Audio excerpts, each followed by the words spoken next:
আজকের ভিডিওটা খুবই ইন্টারেস্টিং হবে। সম্পূর্ণ ভিডিওটা দেখো, তাহলেই বুঝতে পারবে যে আমার কি কারণে কি বিদেশি অসুখ থেকে কিডনিটা খারাপ হয়ে গেল।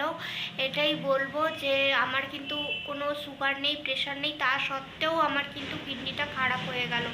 সম্পূর্ণ ভিডিওটা দেখতে থেকো, তাহলেই বুঝতে পারবে। শুভ সকাল আমার প্রিয় পরিবার, আমি ইপসিতা। আশা করি তোমরা সবাই ভালো আছো। আমার পরিবারের সকল নতুন পুরনো সব ভাই বোন, দিদি, কাকু, কাকিমা সবাইকে জানাই আমার তরফ থেকে অনেক অনেক ভালোবাসা, প্রণাম। সবাই ভালো থাকবেন। আজকে আরেকটি নতুন ভিডিও শুরু করছি, তো সম্পূর্ণ ভিডিওটা অবশ্যই দেখবেন, স্কিপ করবেন না, তাহলে কিন্তু বুঝতে পারবেন না। আর দেখতে থাকুন যে কি কি বাজার করে আনে আজকে। তো সম্পূর্ণ ভিডিওটা দেখার অনুরোধ রইল। সকালে উঠেই ওষুধ খাচ্ছি। এটা থাইরয়েডের ওষুধ, গ্যাসের ওষুধটা খাওয়া হয়ে গেছে। সকালে চা খাচ্ছি এখন। আজকে মটন এনেছে অল্প করে। কেন খাচ্ছি মটন সেটা বলবো তোমাদের। আর হচ্ছে এখানে আছে আদা পেস্ট, রসুন, আর এখানে হচ্ছে পেঁয়াজ, আলু ভাজছি। আলু তো আমি খাবো না, ও খাবে। কালকেও যাতে হয়ে যায় তার জন্য একটু বেশি করে দিয়েছি। আমি স্নান টান করে আসলাম, কিছু কথা বলবো, তারপরে খেতে যাব। আজকে আবার ডায়ালিসিস আছে। তো আমি তো তখন তোমাদেরকে মটন দেখালাম। তোমরা ভাবতে পারো যে আমি ডায়ালিসিস পেশেন্ট হয়ে মটন খাচ্ছি কেন, সেটার উত্তর দেওয়ার জন্যই এখন আসলাম। কারণ হচ্ছে দুটো কারণ আছে গুরুত্বপূর্ণ। সেটা হচ্ছে প্রথমত আমার হচ্ছে বিপি প্রচণ্ড লো থাকে, 80-60 থাকে। বাড়িতেও 80-60 থাকে, ওই ডায়ালিসিস যখন শুরু হয় তখনও 80-60 থাকে। তার কারণে আমাকে ডাক্তারবাবু, আমি যাকে দেখাই, উনি আমাকে বিপি বাড়ানোর জন্য একটা মেডিসিন দিয়েছে। ওই মেডিসিনটা খেয়ে, মানে ডায়ালিসিসের 2 ঘন্টা আগে মেডিসিনটা খেতে হয়, খেলে আমার বিপিটা বাড়ে। খুবই খুবই সামান্য বাড়ে, এই ধরো 160 এরকম থাকে। তো কিন্তু ওটা সাময়িক, কিছুক্ষণ থাকবে, তারপরে আবার কমে যাবে।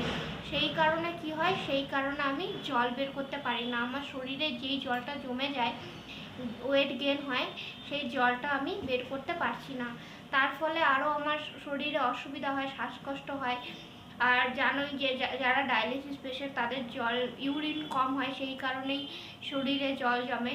তো আমার সেই কারণে হচ্ছে জলটা বের করতে পারি না। সেই কারণে আমাকে ডাক্তারবাবু বলেছে যেদিন করে ডায়ালিসিস থাকবে তার আগের দিন বা যেদিন ডায়ালিসিস করতে যাব ওই দিনকা মটন খেতে। আর মটন খাওয়ার পরে ডায়ালিসিস করলে সব কিছু তো বেরিয়েই যাবে, সেই কারণে কোনো অসুবিধা হবে না। তবুও তোমাদেরকে রিকোয়েস্ট করব, যদি কারোর কাছে আমার ভিডিওটা চলে যায়, এরকম ডায়ালিসিস পেশেন্ট বা কিডনি পেশেন্ট আছো, অনেক ধরনের ডায়েট চার্ট আছে। কিন্তু ডায়ালিসিসের আগে এক রকমের ডায়েট চার্ট, ডায়ালিসিসের টাইমে এক ধরনের ডায়েট চার্ট, আবার ট্রান্সপ্লান্টের পরে কিন্তু আর এক রকমের ডায়েট চার্ট। তো আমার শরীর অনুযায়ী আমাকে ডাক্তারবাবু মটন খেতে বলেছে। সবাইকেই যে মটন খেতে বলবে তার কিন্তু মানে নেই। তাই তোমাদের কাছে অনুরোধ রইল যে আমার ভিডিও দেখে তোমরা আবার যারা ডায়ালিসিস পেশেন্ট আছো তারা কিন্তু মটন খেতে যেও না। অবশ্যই ডাক্তারের পারমিশন নিয়ে তারপরে খেতে পারো, কিন্তু তার আগে কিন্তু ডাক্তারের পারমিশনটা অবশ্যই নিতে হবে। কারণ মটন খাওয়া কিন্তু চায় না।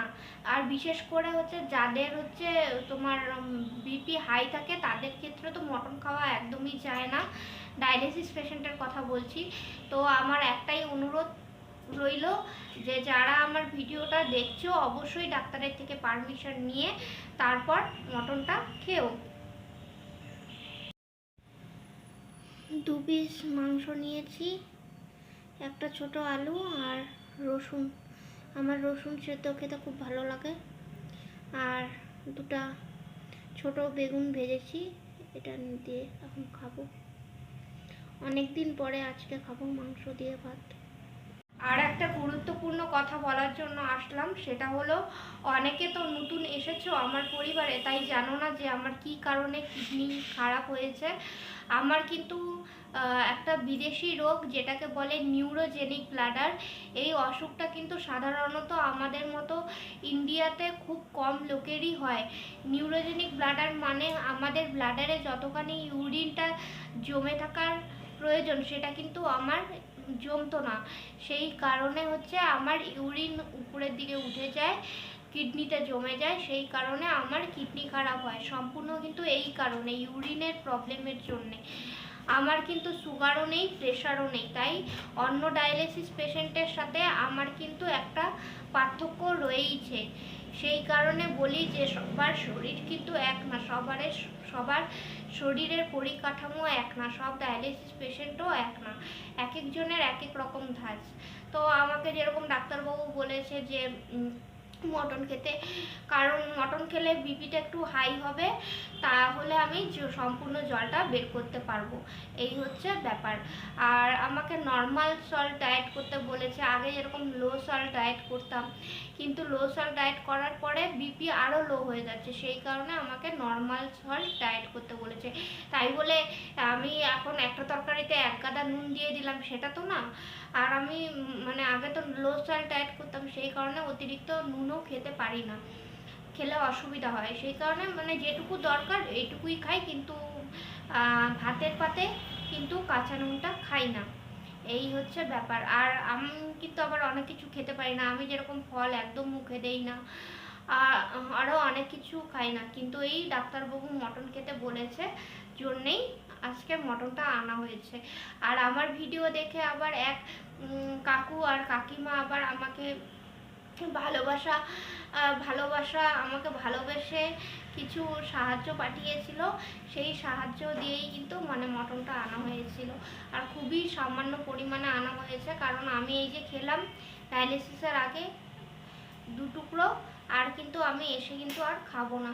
আর যেটুকু থাকবে মানে খুবই তো অল্প এনেছে, মানে ওই কত হবে 10-12 টুকরো। তো হাজব্যান্ডও ওরকমই খায়, মানে এটা আজকেও চলবে আবার কালকেও ও খাবে, এইভাবেই।